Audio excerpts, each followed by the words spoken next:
What is going on, everybody, at twitch.tv/HillKevin, Wrestling Review Society's Facebook page, YouTube page, Real Pro Wrestling's YouTube page, and wherever you are watching the show tonight, thank you for giving us a few moments of your time to sit back, learn a little bit more about an indie talent that you may not know about, and just talk about wrestling, guys. Is there a better way to spend a Thursday night?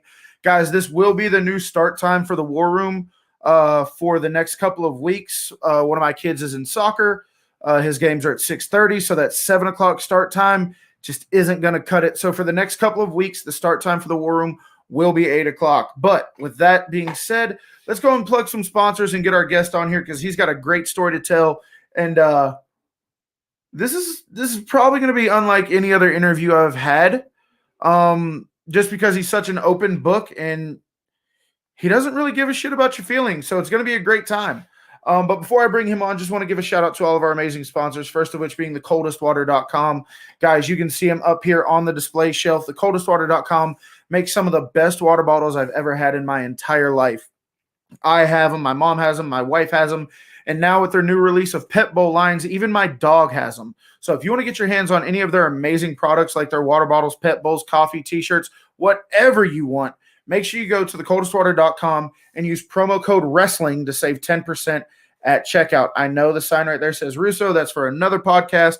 But for this one, it is promo code WRESTLING to save 10%. With that being said, guys, thefirstwarrior.com.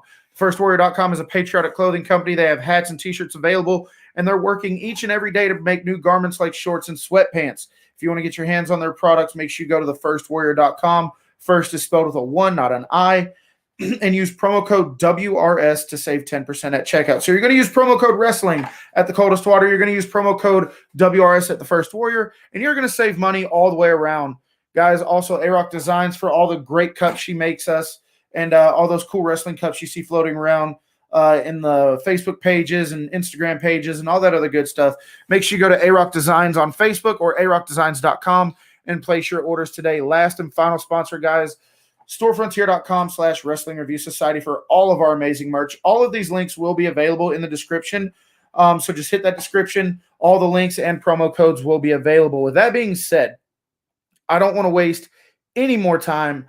I just want to get my guest on here. I want to, guys, I'm not even sure where this one's going to go. We can start at plan A and we're going to end all the way up in bumfuck nowhere. With that being said, one of the absolute most entertaining wrestlers I have ever had the pleasure to meet in my time with Real Pro Wrestling, working as their ring announcer and commentator, and somebody he's kind of grown on me a little bit. I even got to talk shit to him last show. Ladies and gentlemen, joining me at this time, Johny Ruddo. Johnny, what's up, buddy? Hey, what's going on, Matt? Thanks a lot for having me. I appreciate it. Hey, thanks for making the time, man. I know you're pretty busy. You're locked up in a hotel room right now doing some business, but still made time for the little guys. Shit, I'm a little guy.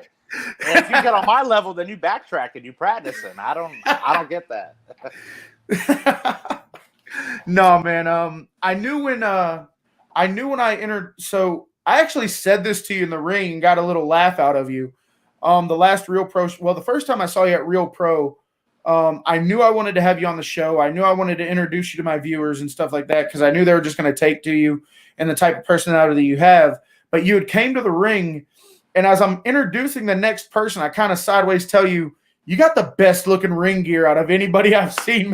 And you're trying to keep this stone face. You're just like, oh, thanks, man. And you're trying to keep like this stone face, and I got you to break in the ring. Highlight of my night. I love great. getting guys like you and Zack to break in the middle of the ring. Oh, yeah. That right there, it's like that. A lot of people, if you're worth anything, then you put a lot into your ring gear. You put a lot under your persona. So to just have somebody just look and just be like, man, like your gear's really good. Like, I mean, you just can't help it. Dude, I think out of all, first off, we got Zack Monstar joining us, says, my brother's on the screen. We got avid viewers of the show, Royal Blue Viking, always a supporter, Heel Kevin fan page, Face Dustin, a moderator here at twitch.tv/HeelKevin, David Copy, and the rest of the gang just hanging out, ready to talk about some wrestling. But yeah, man, my time working for Zack and Real Pro, and even going to some of the other shows like Riot and ARW, you and Zack have Zack and Ryzen have some of the best ring gear I've ever seen. It's absolutely phenomenal. But so I gotta ask, man, are you originally from Vegas? No, actually, surprisingly, I'm originally, and I was born in Salem, Mass. Okay. That my father was in the military, and so apparently my mother had to drop me somewhere, and we were up there visiting her family. I would certainly assume, and so dropped me. We spent about 8 years there, and then moved back down to Florida when my father got out of the military, and was What branch basically of the raised military? Army. Same. It was so bad that like when you join the Army, that you get a code. You get like a 4-digit code or something like that, and his code was "fuck the Army forever." I'm like, oh shit. So we used to have this running joke in my unit when I was in the Army. You know how like on the uniform you have like your last name and then you have the U.S. Army right here? Yep. We always used to say U.S. Army was an acronym for Uncle Sam ass raped me yesterday, and then backwards it's yes, my retarded ass signed up. Yeah, that is the truest thing on the planet. Yeah, man. I tip my hat off to anybody who served because I ain't doing it. I can't do it. I couldn't do it because I got in trouble when I was younger. But so I definitely have respect for people that do.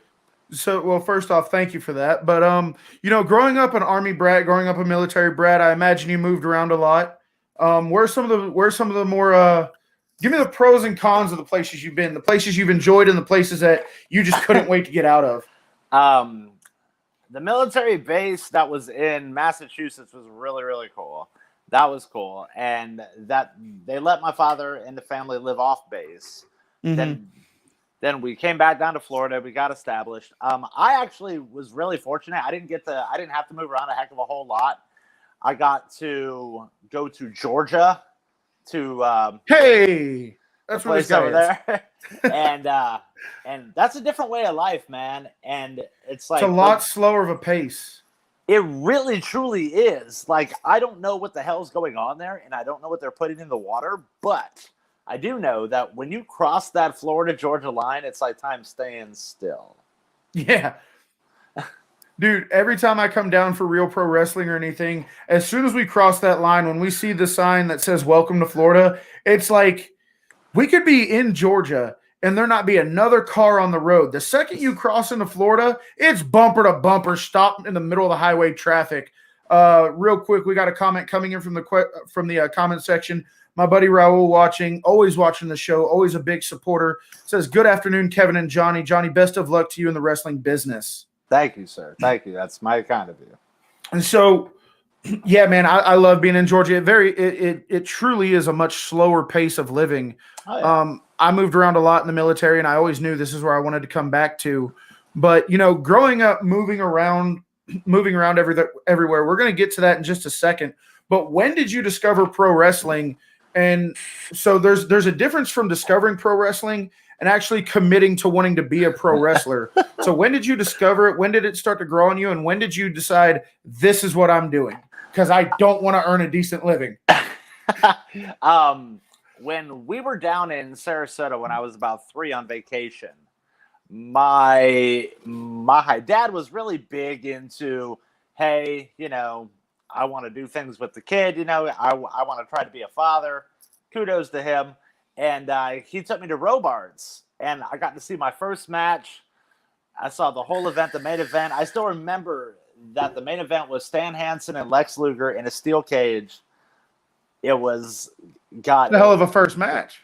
Yeah, like that was like that the main event, and it's like that you don't have too many things that stick out, but it's like that you always remember like the first match that really had an impact on you. That's the equivalent of your dad going, "Johnny, I'm going to teach you how to drive. Put the pedal to the floor."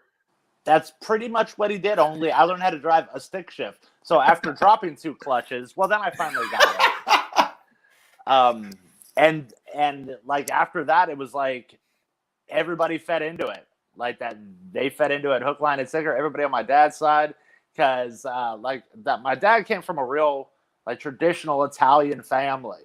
I mean, we're talking like 5 brothers. They're all married. They all popped out 5 or 6 kids a pop. And big half 12-course meals. Yeah, and I don't see any of them now, which that's kind of a delight. But I'm right there with you. I communicate with very little of my family. But I mean, I still remember getting like all like the old punch buddies with like the Ultimate Warrior and Macho Man, and I knew right away that wrestling was going to be good because like I started gravitating towards obviously people like Bret Hart, Shawn Michaels, but it wasn't until like I started like listening to my uncle talk about like the old days of like Gordon Soley and Dusty Rhodes, Nick Bockwinkel, and shit like that. Yes, the Like, glory days. Yeah, like that's what really kind of took me on that ride, and I come to appreciate it so much more. Like when I first got into wrestling, because by the time I got into wrestling and decided that's what I wanted to do, like WWE or whatever it was at the time, like none of those people were my favorite wrestlers. Like the Great Muta was my favorite wrestler. There we Kawada, go. Masawa, Yuji Nagata, freaking Chono, fucking watching 0-1, Michinoku Dude, that Pro. explains so much about your moveset. I was going to ask you about that. I was going to ask you how you adopted your moveset because, you're not the smallest guy in the world. I mean, you're not the biggest guy by any means either, but for you to do some of the things you do, it really took me back to some of those Muta matches and some of those old school matches that you just don't see anymore. And I'm telling you, man, that was like right at the top of my list of questions is how you adopted your moveset. That's amazing. I learned real quick that less is more. If I can get... You heard that, Zach?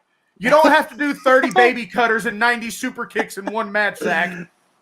My goal is to have everybody on the edge of their seat and be able to work a freaking leg for 5 minutes and just eating right there. Pick a body part and tell a story. Yeah.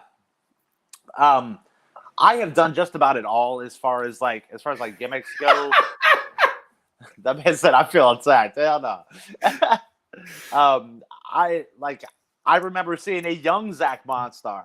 God, that was fucking atrocious. Like as opposed to when? No, trust me. Like Zack has come leaps and bounds. Yeah, I bust his balls, but I'll put his work up against anybody. That motherfucker caught a lot of shit, and much to his credit, he never buckled. He didn't.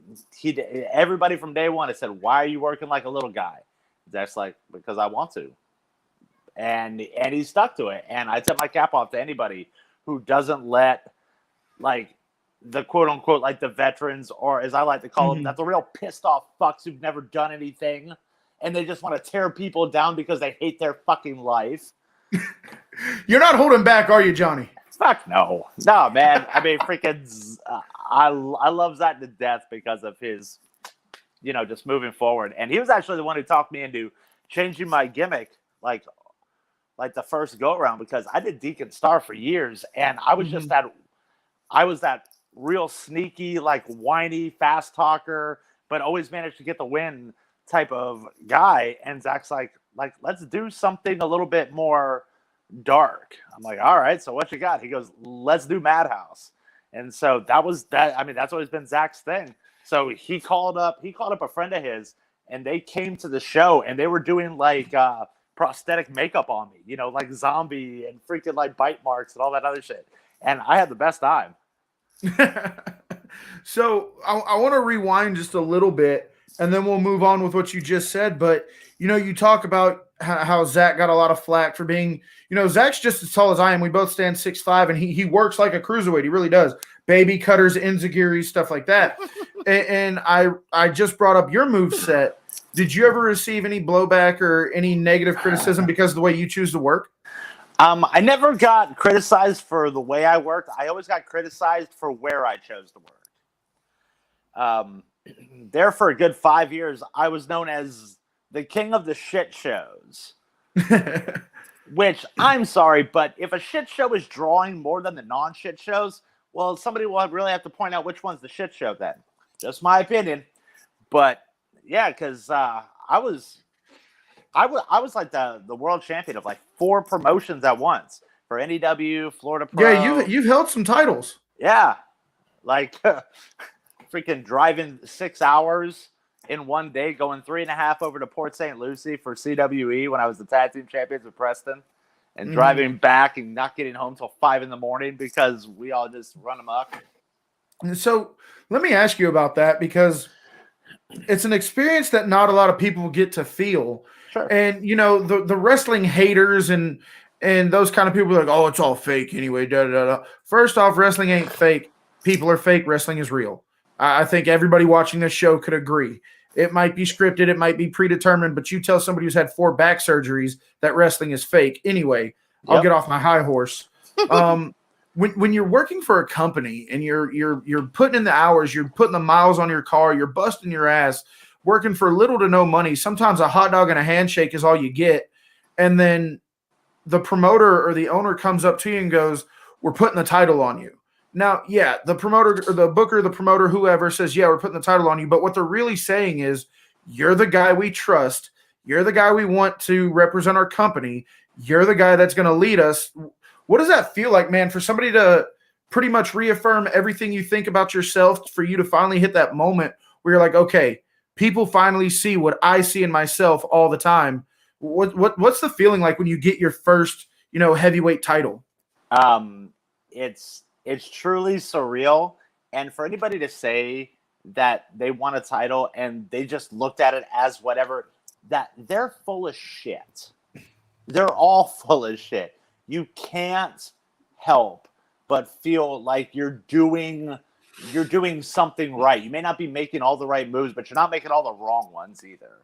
And it's like that. It's a really cool feeling, like especially when you come out and everybody just wants a piece of your time. Like even if it's for like 3 minutes, because when Zack and I do like Fighting for a Cure, like, we run that fucking show. And anybody who says otherwise, they're on drugs. Like, we run that, and, like, for afterwards, like, everybody just wants to hang out with us. And that's the coolest feeling.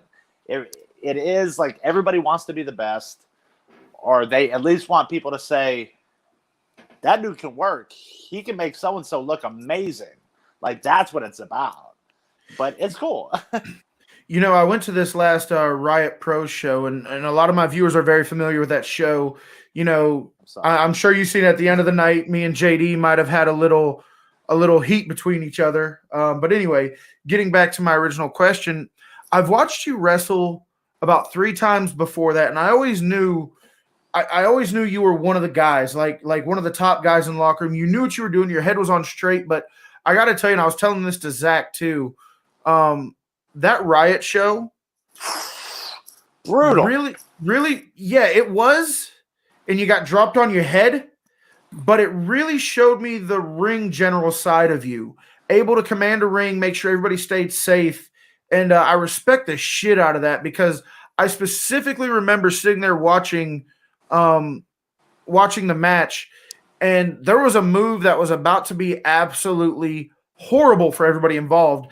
And just the way you shifted your body, the way you alternated the move kept everybody safe and stopped something very bad from happening. And that's not something that everybody's born with. It's not something that you can teach. You can't teach that kind of eye for someone to look at it and be like, this is going to end badly. How can I fix it? So how long did it take you to kind of hone that skill where you're able to go in there and just kind of see the way things are going to play out before they actually do? Because I've been to plenty of wrestling shows, and not a lot of people can do that.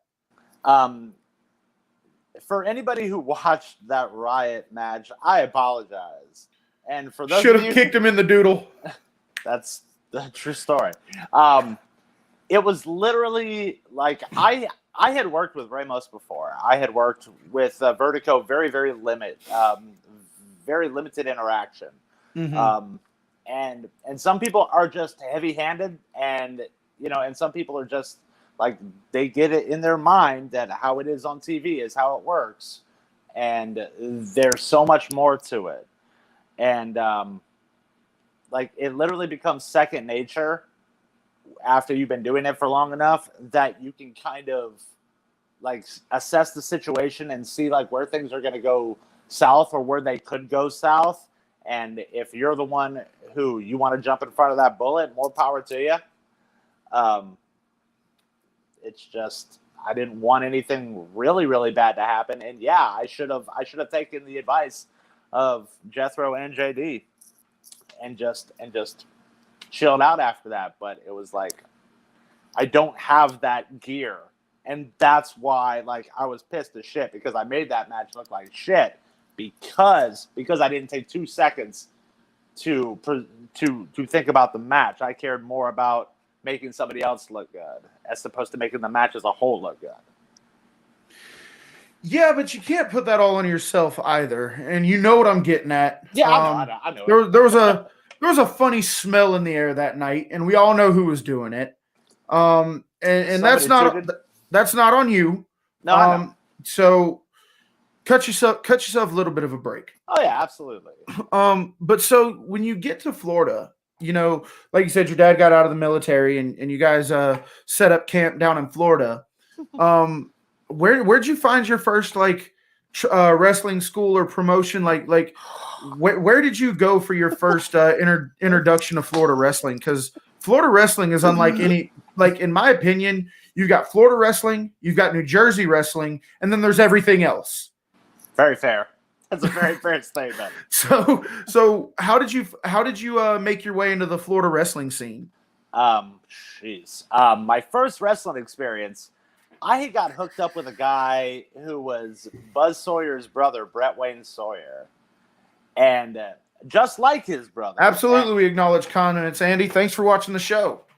Thank you, Andy.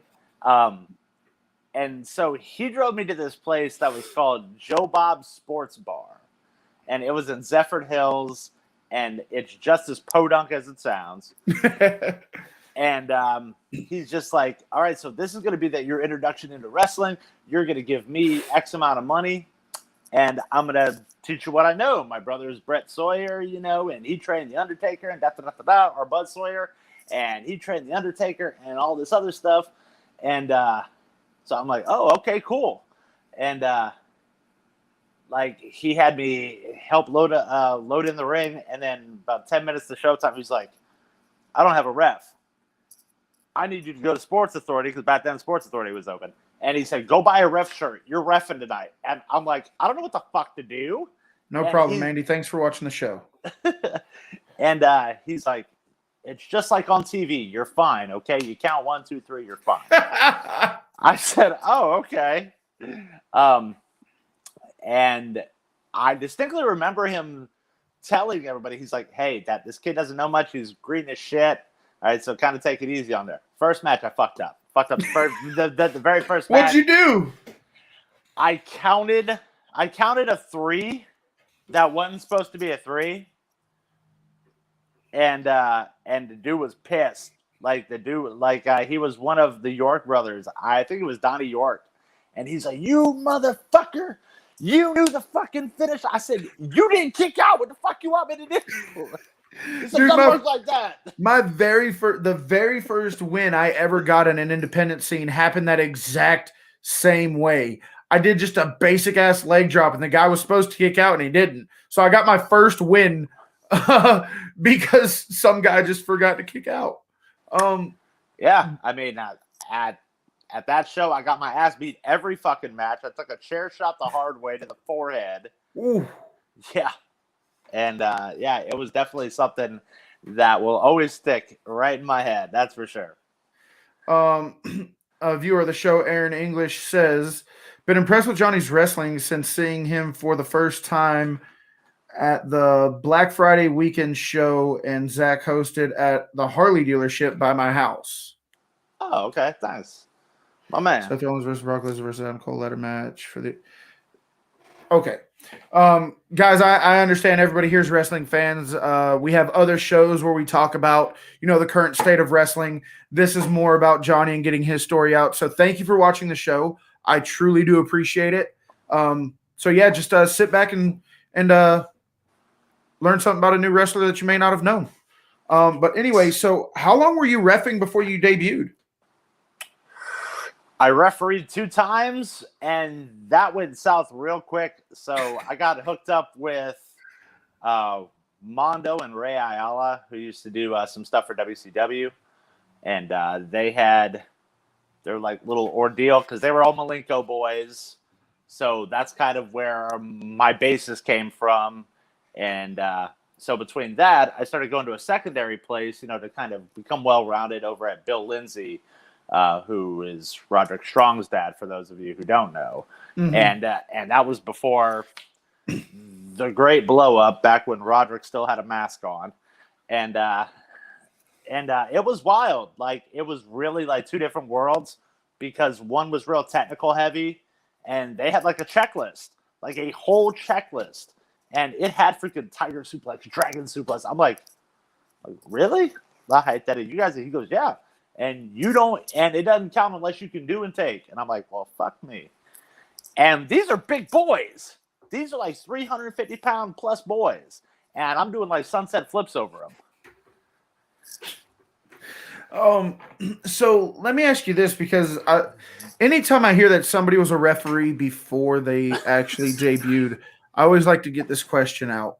Do you feel like being a referee before you actually started wrestling helped with your ring psychology, your ring awareness, and stuff like that? Do you feel like it attributed to making you a better wrestler? And do you think other people should be a ref before they wrestle? Yes, absolutely. That's not even a question. If you value the business, you should definitely be a referee before you step foot into the ring. And people need to understand that referees have it's not just counting three. Like, the referee helps get that match over, because while the boys are doing their thing, who the fuck do you think is keeping an eye on the crowd? If the crowd looks like they're absolute shit and they could give two flying fucks what's going on in the ring, that's the man who caused the audible. It's very important. Yeah, I think it always goes, if nothing else, it helps you with your timing. Oh, I agree. It helps your internal clock. Like, if you agree that backstage, okay, we're going out for 15 minutes. If you've spent any time as a ref, you kind of get that internal compass, that internal clock of just how long that is. And it's a really long time. Like, it's not a long time for us to sit here and talk. We've already been talking for about 28 minutes, but when you're in the ring going, 15 minutes feels like a week. Yeah, it does. So we've kind of been hinting at him. I don't want to make this show about Zack too much, but he does play a big part in your story. Sure. So I do have to ask this: how long before you got linked up with Zack, and what brought you over to Real Pro Wrestling? Before I first met Zack, I had a promotion called Omega Pro Wrestling. You ran your own promotion? Yeah, very, very, very stupid on my part, because I got married, another dumb mistake, and then we spent my honeymoon grabbing the ring, doing the shit. That ended up going by the wayside. I actually ended up going to rehab, and when I got out of rehab, my buddy Jason was like, "Hey, you need to come check out these kids." So I said, "All right." So I go and I freaking go down there, and it's about as makeshift ring as it gets. Like, that shit was built like that was a Frankenstein fucking ring. A Frankenstein ring. Like, that shit had all sorts of widgets and all sorts of nonsense. Makes for a great bump, doesn't it? That makes for a real stiff ass bump. Fuck that. and freaking this like little like Honda Civic comes rolling on up, and this fucking kid who looks like he just stepped out of a fucking ICP concert comes walking on up. He still looks like that, Johnny. And the first words out of my mouth is, "When the fuck did we start getting Jeff Hardy fans here in the fucking ring?" And it was like... Was that before or after you saw the tattoo? No. Yeah, like that. I didn't know anything about like the tattoo stuff until like much later. But it's like, this kid looked like the dude from Good Charlotte, but he looked like he belonged with a freaking bottle of Faygo and a painted up face looking like something from the Mothman Prophecies. I'm like, what the fuck is this? And like, the fucking kid was fearless as shit. And it wasn't until I went down and actually like spent a day with him. It was just before like that. Before Real, there was something called NEW in Fort Myers. And Zack's triggered. And like, when I tell people that Zack's damn near like Fort Myers royalty. Like, I'm not bullshitting. No, I've seen it. I've seen it. Yeah. I get treated a certain way because I'm with him. Yeah, I didn't believe it, but Zack was the embodiment of what every fucking green kid who's got 5 minutes in the fucking business should be. Like, that kid was telling everybody, "Hey, I got a show tonight. Come out, come out, come out, come out, come out." Like, and when they put the belt on him, like, it just turned it up to 12 because everybody started showing up. And when NEW folded, like, that was when I got held up with work for for a few years, which I was running a strip club that demanded all my time. Hell yeah. No. Johnny's the man. I will trade anybody. I would rather dig ditches than run a fucking strip club. You fucking feel like you got a cold sore coming the minute you walk through the fucking door. It's bad. But yeah, that, and freaking Zack's like, "Hey, I started my own promotion." And I'm like, "Yeah, okay." And dude starts sending me pictures, and I'm like, "This motherfucker." Huh, the more you know. And yeah, I mean, he's done great. He's really done great for himself.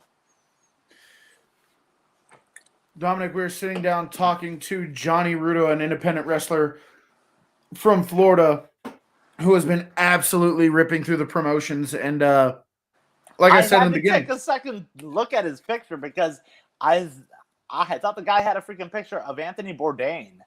I'm like, is that Anthony Bourdain? Like, oh man, like, that's a cool pic. But we're sitting down talking to Johny Ruddo. Thanks for watching the show, man. I'm super glad that you're here. Thanks for being here. Thanks for giving us a few minutes of your time tonight. But so, talk to me about the House of Wolves and how that became a thing. Literally, it was. For the people who don't know, explain to them what the House of Wolves is and how it started. That the House of Wolves is basically, I mean, to put it in terms that everybody would easily be able to understand, yeah, it was basically the Click Light. That's what I call it, all right? Yeah, it was just 4 guys who spent all their time talking about wrestling, had that brotherhood mentality, and they're like, "Hey, we're going to do the House of Wolves. Johnny, you want in on it?" And I'm like, "Yeah, sure, why not?" And it was always something that I enjoyed doing, and nobody took it serious. I didn't take it seriously. None of us did because we were just having that much fun. And now you guys have your own podcast. That was actually just something that we decided to do, kind of fuck it off. I had done radio for years, and I first started doing a show called A Villain's Gospel, and we were doing live remotes at a place called Munchies in Sarasota, and Zack came out, and I freaking, the first thing I do is the minute that we go to break in front of everybody, I freaking bring Zack on and stuff, and I said, "Here, man, freaking grab a set of headphones and let's have some fun." And we've always had the gift of gab, and keeping it entertaining is super easy. So we just have some fun when we can. So, to this point, how long have you been wrestling? About 13 years. Yeah, that's about almost half my life. Well, fuck me. To this point, who have been some of the more inspirational people that you've wrestled? And I'm not necessarily talking like big names or anything like that. I mean, if it is a big name, great. But if not, who gives a shit? Who are some of the people that really influenced you and that really taught you the most on your journey through pro wrestling? My first tag partner, Kennedy Kendrick.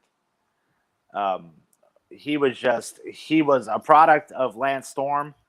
Mm-hmm. And I mean, is there any better? Yeah, no. And the freaking kid was ultra plugged into the freaking Hart Dynasty, still is.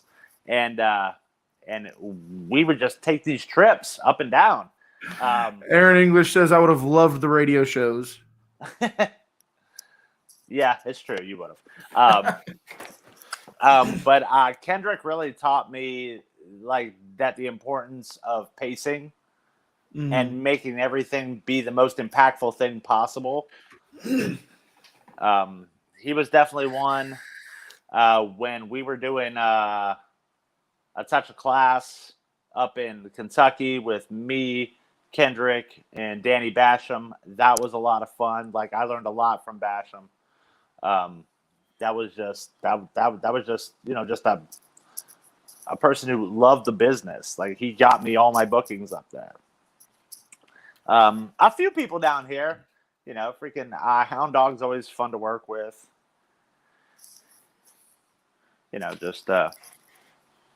I can learn something from everybody. Whether it's something you want to be or something you hope you never emulate. Bingo. And that's the biggest thing I tell people, man, is that as long as you learn something, it doesn't necessarily have to be a good thing. If you go into a situation and you learn something that, let's just say somebody does something that you hope you never do. You've learned that, okay, I hope I never do that. As long as you learn something from it, nothing is a waste of time. So even if you go out there and have the most trash match you could ever possibly have, if you learn something like, okay, this is something I hope I never do again, you've turned it to a situation where at least you've learned something from it. But we have a lot of people in the chat that this is their first time seeing you or their first time hearing your story or anything about you. Right. If they were to ask you, what's one Johny Ruddo match that we should go watch? What's something that would make us a fan of Johny Ruddo? What would that match be? Without question, the second time that I wrestled Zack, and we can't quit talking about this guy, can we? The only other match was when I had my Suncoast title defense against a guy named the American Superstar. It was a great fucking angle. Like, I gypped him out of the fucking title. I rolled out from under the ring. I clubbed his leg with a freaking crowbar. And when his son came in to try to make the save, I grabbed his kid and handcuffed him to the freaking ropes, started whipping him with his own belt. Like, that was like good shit. Seeing how Zack wasn't an option. So I had to pick something else. No, I don't have a problem talking about him. I like busting his balls. And, it really goes to what you said about, him being Fort Myers royalty. Anytime I interview anybody from Florida, they've got a story or two about Zack. But I don't know if that's a good thing. Getting outside of wrestling, what are some of your other passions and things that you enjoy other than wrestling? I love designing. I love coming up with graphics for shirts, promotional pieces, reading.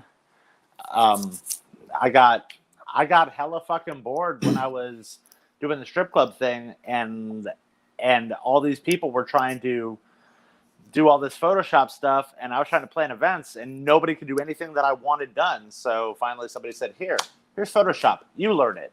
Ruined a really good relationship out of it, but God, it was so worth it. Made so much money off that damn thing. So what are some of the things that you design, like T-shirts, hats? Yep. Like what exactly do you – is that what you do now for a living? It is. I work for a place called Aquarius Graphics in Sarasota. I also have 2 clothing lines. One's called Truly Evil, and that's basically taking the idea of Spencer's meets Hot Topic, but coming up with colors that they would never think of using, and just coming up with like new and inventive ways, because they all order out of the same basic bitch catalog, so they're all garbage. So I like to think of stuff to put it on out there, and Screamer is something that's primarily like for ladies, which is why I've got a female promoting it. I just do all the design work for it. Mm-hmm. But I love that. Other than that, I just read a lot. It's sad how much I read. What do you like to read? I like history documentaries. And of course. I should have already known the answer to that question. I was never into history until my brother gave me the autobiography of JFK. And I was like, what an interesting read. I shouldn't have even had to ask that question, but Johny, you've been involved with pro wrestling for a while. Like you've been around the business, like you said, 13 years. One of the things that we typically get on this show are people waiting to go to wrestling school, people wanting to get into the world of pro wrestling, or even guys looking to be referees in the world of pro wrestling.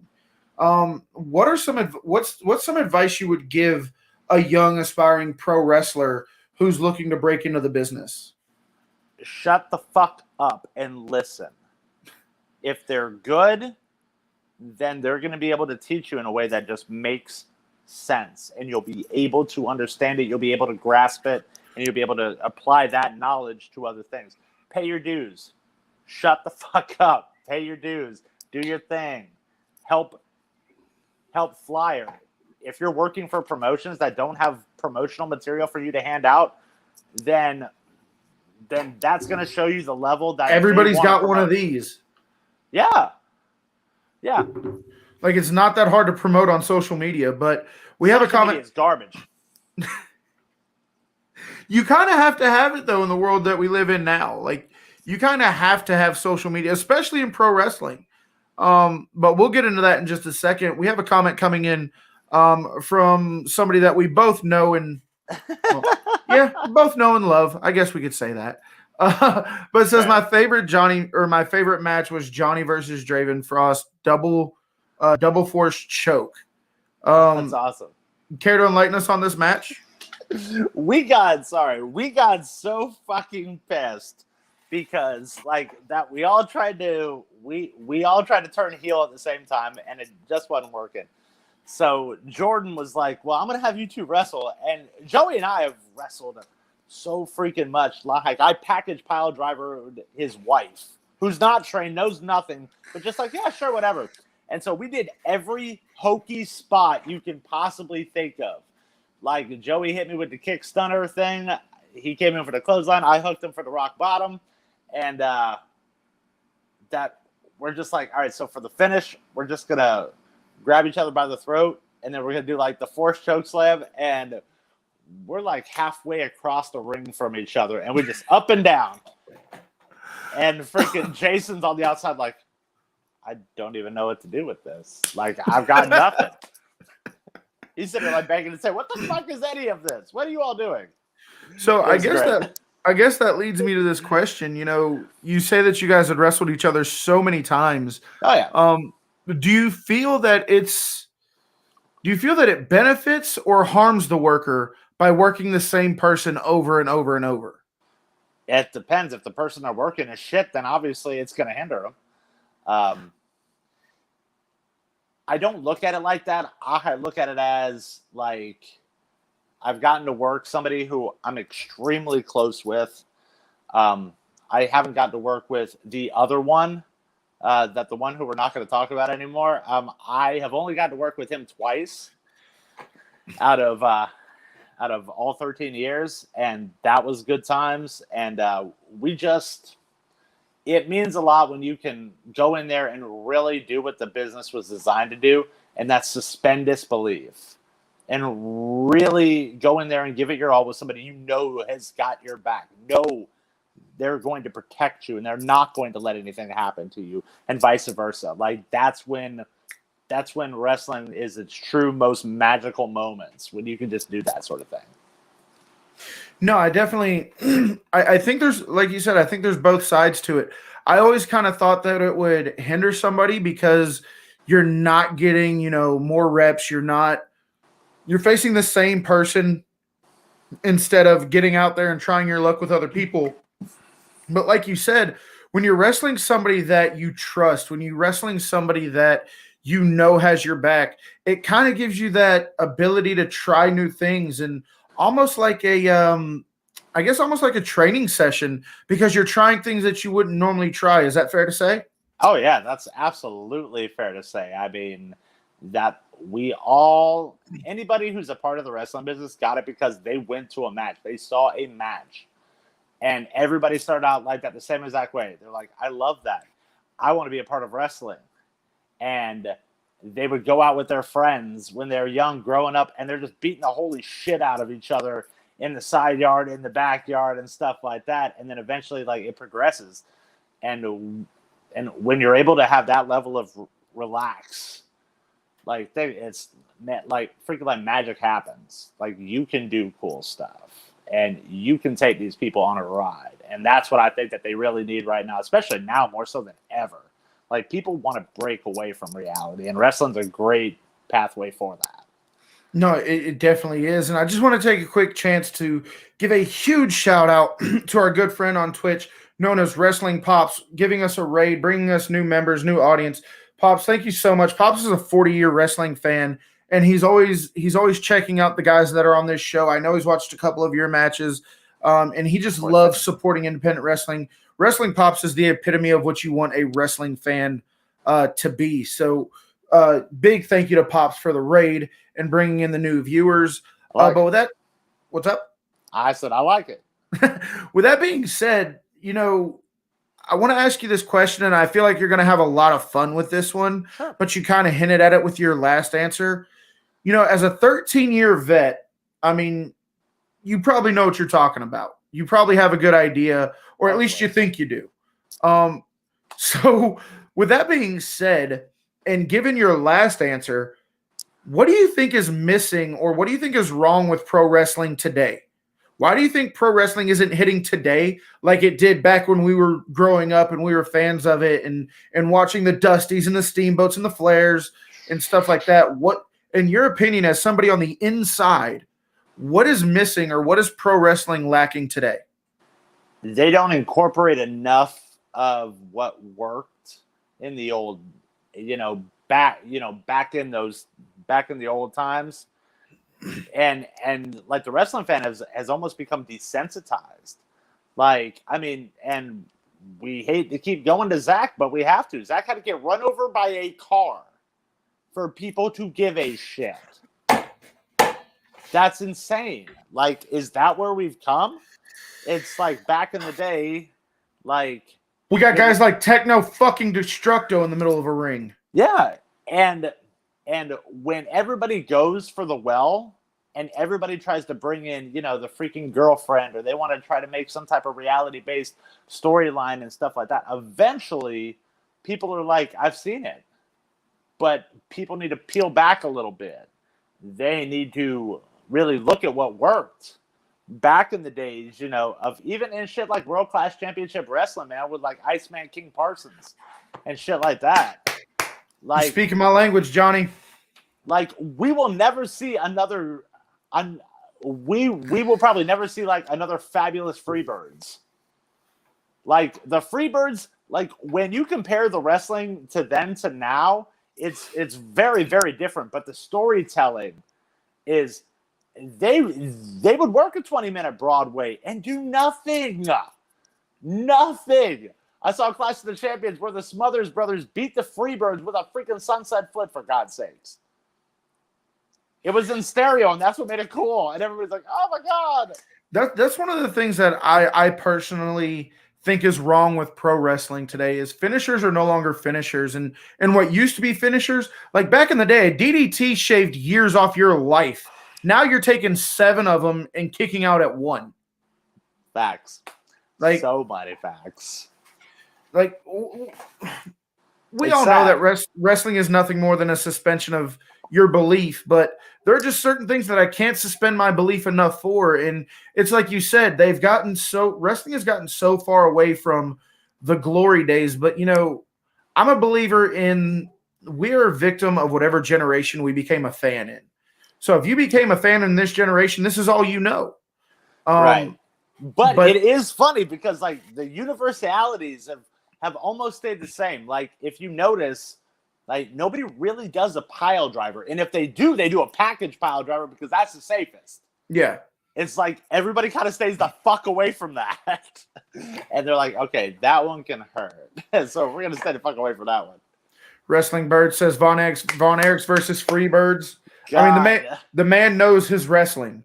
He's a great freaking conversation to have. But I completely lost where I was about to go. I had a great question lined, or what I thought was a great question lined up, and Pops just completely threw me off because now all I can picture is that match. Gentleman, Chris Adams. That's what I was going to get at. We were talking about social media earlier, and back in the day, we were talking about the different territories. Back in the day, you can work a match in New Jersey, come down here and work the same match because these people down here have never seen it and it's new. But now with social media, what you see one place, you could never do it again. And I think that also has a big problem with pro wrestling today is you do something one time and now it's everywhere. Well, and that's the idiocracy of professional wrestling right now. If I go to a play, that performance is going to be the same fucking performance if I see it one time or 1,000 times. If I look up Miss Saigon on YouTube, and I watch it. When I see it live, I know what the next spot is. I know about the helicopter at the end, but it doesn't matter because I get to see it, and it's different. It's different when you get to see it live. It's the experience of it, the atmosphere. I bet you, I will bet anybody any amount of money, if somebody stuck to their guns and they did the same damn match across the states, nobody would criticize it any more than the next because they would be like, I got to see it. I got to see it live. It's better than what you can't imagine what it's like in person. Man, fuck YouTube, fuck Vimo or whatever the hell it is. It's different when you're there, and it's a different atmosphere. So, you personally think that the fans and I'm right there with you, but the fans and the bookers, the promoters, the workers put too much power or put too much stress too much about social media and what they see on YouTube and stuff like that. When in reality, they should just calm the fuck down and do what works. Calm the fuck down. Don't get away from what got you to the dance, what got everybody to the dance. And what got people to the dance wasn't, hey, let me invite everybody to my fucking show. It's, hey, here's a flyer. Hey, how's it going? I'm Johnny. Hey, man, nice to meet you. I'd love for you to come down. It's that connection, man. That freaking connection, because at the end of the day, that's what we're all going to do anyway. So why not build that rapport with your community? Community is what will support you. The fans watching on YouTube, although we love them, if they're not coming out to pay for a ticket, then they're just watching. Like, invest in your community, and the community will invest back into you, and that's just been proven. No, you're absolutely right. I mean, there's nothing wrong with people that watch on YouTube, but you definitely want to take care of the ones who are going to buy the ticket because they're paying the boys, they're paying the rental fees, they're keeping it alive. Yeah. And so, Johnny, we kind of hit at this earlier in the show, and we got a comment from Pops coming up when we started talking about him. Says that he just watched your guys' podcast from last night with Zack and the boys, and he said it's great stuff. So let's talk about that, shall we? The Not So Sweet Life is what it's called. You guys did your first episode last night, and I got to tell you, man, I got to get on a show with T. I got to get on a show with this man. Johnny, I love you to death. Ready. And Zack is, in every sense of the word, a brother of mine, family to me. My kids call him Uncle Zack. Love you guys to death. But I got to get on a show with T.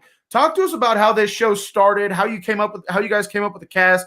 I believe you all were part of the same team at one point. Yeah. But just tell us everything about the Not So Sweet Life, how it started, where you can find it, whose idea was it. Just, dude, the floor is yours. Open mic, uninterrupted. Tell us about the Not So Sweet Life podcast. Let me plug my phone in because I just got the 5% mark, and that's not going to be good. Yeah, I remember my first live stream, Johnny. Yeah, I mean, most of us do. All right, so you can still hear me, right? Yeah. All right, cool. All right, so basically, when I was working at the strip club, this was right when they started doing all of like that, like the Facebook lives, and so I just started like doing videos. And STLR reached out to me, which was a company in Sarasota called Sky's the Limit Radio, and they're like, "Hey, do you want to do a show?" So I said, "Yeah, sure." So we started doing a Villain's Gospel, and it was me and this other like really like in tune hip white guy named Queso, like the cheese, and that went like really really good. But like when it started to end, like I wanted something different. I wanted genuine camaraderie from people who I knew. Yeah. So I reached out to T, and I said, "Come that man is gold." Me. Yeah, I said, "Come do this with me." And Zack had done a couple of episodes, but T's when that demographic really switched because his original name was Uncle Touchy. And it was the greatest fucking thing on the planet to us. And we got the biggest thing out of it, and we didn't give a damn. And he hated it because, like, it wasn't touchy like pedo. It was touchy like everything we said would just piss him off. He was real touchy about his feelings. and he just started going to town. He's like, fuck you all and all this other shit. And I'm like, oh, this is so great. This is Mrs. Monstar saying hello. I didn't know her name till after they were already married. Fun fact. She's so pissed at that. So that we started treating the wrestling, or like that we started treating the radio show like it was wrestling. Like everybody had a part to play. You got heat, Johnny. Johnny's got heat, boys. I know. But like with Zack there, like Zack and I ping off of each other. There's a reason why we say we are a PR's worst nightmare. It's not a clever title. We are rough ass individuals. And when you have somebody like T's gonna go against us every time. Mm-hmm. Like that's just his role. But he does it in such a unique way. Like the man put icy hot on his balls because we got 100 likes. I'm like, what? It was nuts. Like he fucked a grapefruit on the air. Can we say that? Yeah, he fucked a grapefruit. Jesus Christ! And he's then went around definitely to all the cameras saying, "Hey, look!" and started like going like really far. I was like, "Whoa!" Yeah. Zack hit me up last night, and he was like, "Hey, man, we're starting this new venture. I'd love to get some feedback on it because I've been doing this for a while now." And I told him within 30 seconds of watching it, I was like, first thing I said was, you got Dutch Mantel on your first show. That's awesome. And then about 20 seconds later, I'm like, yeah, this dude's a freaking wild card. But moving forward with the Not So Sweet Life, what is your guys's, I guess, what is your guys' content? Like what are you guys going to be talking about? What can we expect from the Not So Sweet Life podcast? I don't know. I mean, yeah. It's like your guess is as good as mine. Yeah, really. I mean, because it's like that. We all play our parts. Like Touchy's the wild card. Dad's the responsible one. He is the responsible one. And so Zack and I are just sort of like the back and forth, and we really don't have a direction. And it's because of that why we've gotten to do things like interview POD and go hang out within this moment and freaking New Year's Day and go to Fetish Con and do all this crazy, ridiculous shit. Because we are the fucking Seinfeld of radio. Like, we have no purpose. I really got that feeling watching the last show. And guys, I strongly suggest, if you guys haven't seen the Not So Sweet Life podcast, make sure you go check it out. We'll post links in the description. But moving forward, I believe Zack said your guys' content was going to be coming to Twitch. So if you guys follow this Twitch name right here at Madhouse Monstar, you'll be able to keep up with everything that they have going on. But sitting back and watching it, I really felt like you and Zack were the play-by-play. Dad was the color commentator, and T was the streaking fan that hopped the guardrail and grabbed a microphone. So fucking accurate. It's the most ridiculous thing I've ever heard. That's the most accurate shit on the planet. So, you know, we're hitting that 1 hour mark, and I really don't even feel like we've had time to talk about anything. So we're definitely going to be doing this again. Yeah. Probably get you and the whole cast on here. I don't know if I'm ready for that. Nope. Sure as fuck ain't. But we're definitely going to be doing this again. Before we get out of here, Johnny, a few questions I like to ask. So what's one thing about you that your fans may not know, that if they're watching this, something about you that not a lot of people know that you would want your fans to know?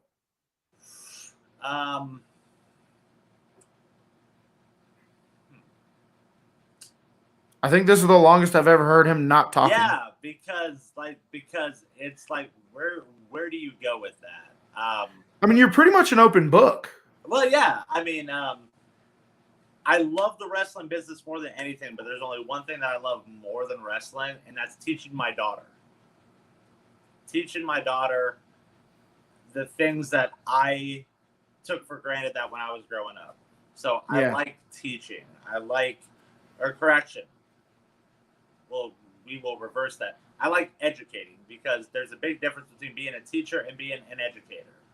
Absolutely. And so I like to educate my daughter on life in general. She loves the wrestling business already. So it's sort of like a both do as I say type thing that she just is along for the ride. I mean, I don't want to tell everybody that I can ballroom dance because that'd be weird. For everybody watching, Wrestling Pops on our Twitch channel just posted a link to the first episode of the Not So Sweet Life. So if you're watching on Twitch, feel free to use this link to find it. If you're not watching on Twitch, I strongly encourage you switch to Twitch because we have some Twitch exclusive content, some stuff you won't be able to find anywhere else. So if you're watching on Twitch, thank you. If you're not watching on Twitch, also thank you. But I strongly encourage you follow us on Twitch at twitch.tv/HeelKevin, and you can find the link to the first episode of the Not So Sweet Life and kind of get an idea of why we've had so much fun talking about this. Johnny, before we get out of here, my final question for you before we wrap things up is, and I like to ask this to just about everybody because I get an array of different answers, and I feel like yours is going to come from a very sincere place, and it's going to be something that a lot of people need to hear. You've been involved in the wrestling business for about 13 years now. If you were able to go back in time 13 years from today and give yourself one piece of advice while you embark on your pro wrestling journey, what would that advice be? Something you know now that you wish you knew 13 years ago. Less is more. Less is more, and shut the fuck up. You know, I recently had on NWA Hall of Famer Iceberg on the show. Great wrestler, great talent, very intimidating person. And he said very much the same thing. He said that, you know, keep your mouth shut and you don't know everything. The second you think you know everything is your time to get out because you're going to get somebody hurt. Yeah, it's true that you have to have that healthy fear. If you do not have that healthy fear, it's like getting behind the wheel of a motorcycle. People fear it because they have respect for it. People who don't, they ride recklessly. People who don't respect the wrestling business do reckless shit and get people really hurt. I completely agree. We have one of our sponsors coming in, A-Rock Designs, a.k.a. Heel Wifey, a.k.a. my lovely wife, watching the show. But, you know, Johnny, I got one surprise for you. But before we get into that, let everybody know where they can find you, follow you, all of your social medias, even though you hate social media, where they can keep up with you and follow you and keep in touch with you and stuff like that. You can follow me on Facebook at Johnny.Christ.14, which is down in the below section. You guys can also check out my clothing line, Truly Evil, at Facebook.com/Truly Evil, all one word. I don't use Twitter that much. I'm starting to become more active with it, but I don't know it off the top of my head. But just right there, you know, Ruddo the villain. I stay connected to people because as much as I despise social media, like an idle mind is the devil's playground, no pun intended. You know, speaking of the devil's playground, I don't think you could have picked a better choice of words because throughout this interview, you know, you've kind of circled back to one person. You've kind of really hit on how much impact, you know, Zack has had on your life and your journey in pro wrestling. So I would really, really love to see what he has to say, not to take away from Johnny's story or anything like that. But ladies and gentlemen, joining us at this time, our special guest, Zack Monstar.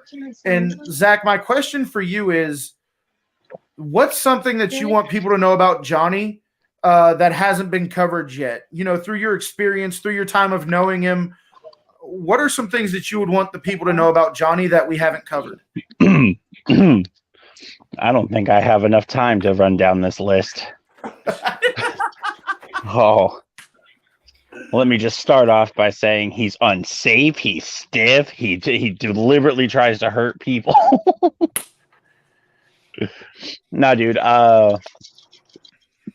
Johnny is one of the most interesting and unique individuals I have ever met in this entire business. And I think that's why we are brothers. because we feed off each other so well. And even though like we don't get along with a lot of the stuff, like I don't know if you've ever heard Johnny outside of the wrestling ring when I'm working, but there's a lot of what the fuck, Zach, what are you doing? Zach, why? So very much like the conversations we have at Denny's at 2 a.m. Right. But man, Johnny is one of those individuals who will go out there and he will do whatever he's asked to do. I've never heard him bitch about having to go out there and do the job or be a part of the business or do what was required for the business. And Johnny has done some pretty stupid shit before. And it's not because of his own doing, it's because of the position that he was put in, you know? And he tries to just make the best of it. And that's the one thing that like that's not just like the one thing, but that's one of the things that I have to give credit to, man. I got my attitude by surrounding myself with individuals like Johnny, you know? I mean, I've said it a million times. You're the direct sum of the 5 people you surround yourself with, which is why I choose to surround myself with guys like Zack. Johnny, we haven't had the chance to hang out as much as me and Zack have. I hope we do in the future because you seem like a solid fucking hang dude. But I'm a firm believer you are the direct sum of the 5 people you choose to surround yourself with.